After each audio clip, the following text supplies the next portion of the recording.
Yeah. Anyway, you've just got to Japan. You're driving here. You're from the UK. What's it like to drive in Japan? Well, we drive on the same side of the road, so that's a positive. Tick. The correct side, obviously. Political already. The cars are good. The roads are good. The people on the road that are driving all seem like good drivers, courteous, abiding by the rules. So it's pretty good all around, really. You know, you just get in and go. Okay, cool. What was the most confusing things that happened to you since you've been driving in Japan? Like times when you didn't understand what to do? Probably it's the road signs. That's what you find the most, or I find the most confusing. So here's some road signs here. Yeah, you're getting more and more with English translations in them, which is great. But then like, you see this one here, we're going, Yeah. that's a road sign with like 5 different roads on it. Not a single word in English. Sure. And I don't have enough time to slow down to try and figure out what it says. So thankfully I've got Google Maps to help me. Yeah, sure. Solves that problem. Yeah, and it can be confusing because it doesn't, you know, it might not always show Tokyo or the big cities. Yeah. So I would say that one thing to avoid, if you can, is the Tokyo tunnel. Yeah. Unless you have to go in it, don't go in it. That's a tunnel underneath from Haneda up to right up to Ikebukuro, past Shinjuku. Yeah, you could be in Shinjuku and then all of a sudden you got signs for Yokohama and you're just like, why am I 40 minutes away from where I was meant to be 5 minutes ago? What I found about that tunnel is every time I drive in it, somebody's crashed. Yeah. And then there's it just blocks up and you're just sitting in a tunnel with no Wi-Fi. There's no connectivity even if you go in that tunnel. Yeah, it's like the Blackwall Tunnel, but... The what tunnel? Blackwall Tunnel, under London. Okay.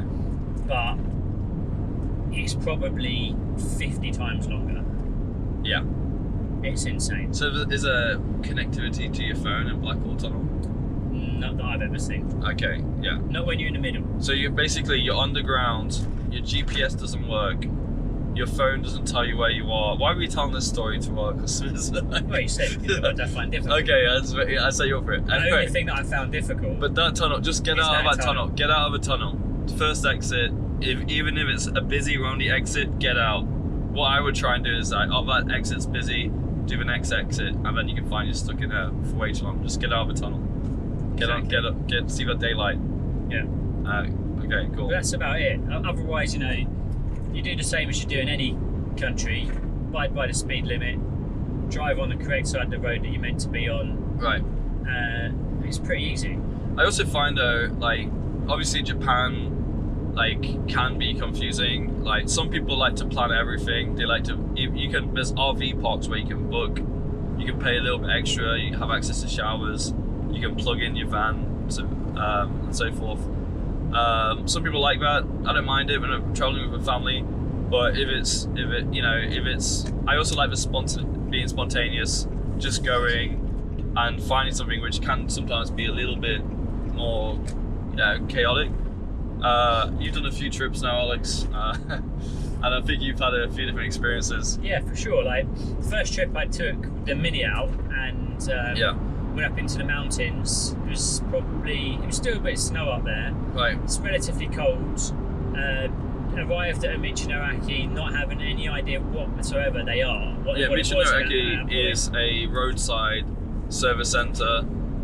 Usually it's from a local prefecture. They gather lots of local food there.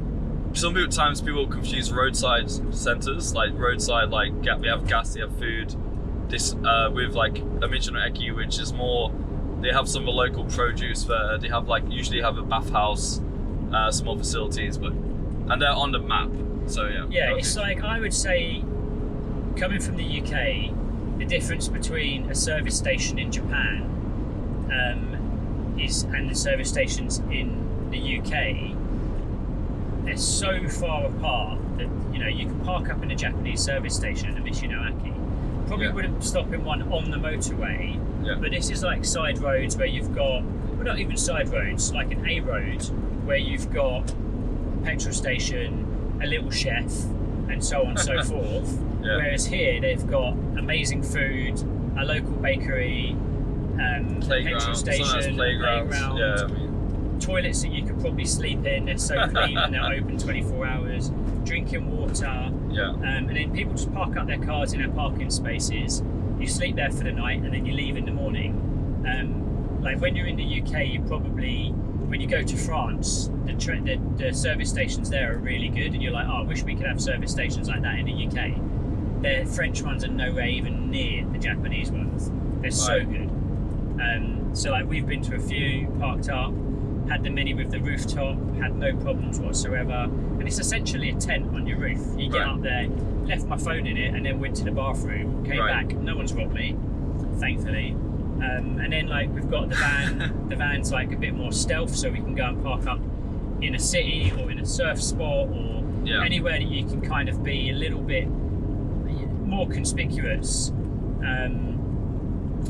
In a van, you pull the curtains closed. You don't. I mean, if you pop out of the barbecues, you get the deck chair. Of course, you're causing a public nuisance. You might be asked to move on. But if it's not obvious, like you're camping there, like there's no laws against sleeping in parked cars.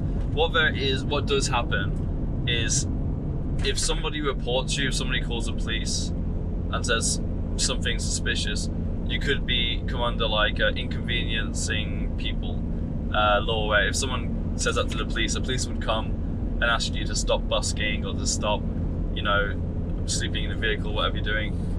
Just because you're seen as a public nuisance, basically, which you could just move down the road, do it again, or probably find somewhere. Like the safest thing really to do is to find somewhere where other people are camping, which is most Michinoekis. You'll see other people set up. They'll have a deck chairs out. They'll have a roof pops. Then that's a good place to go. So it's just up to you. Do you want to roll the dice a little bit and have a freedom? Do you want to plan it out and have book all the places and choose the more legit setups? It just depends what kind of vacation you're looking for.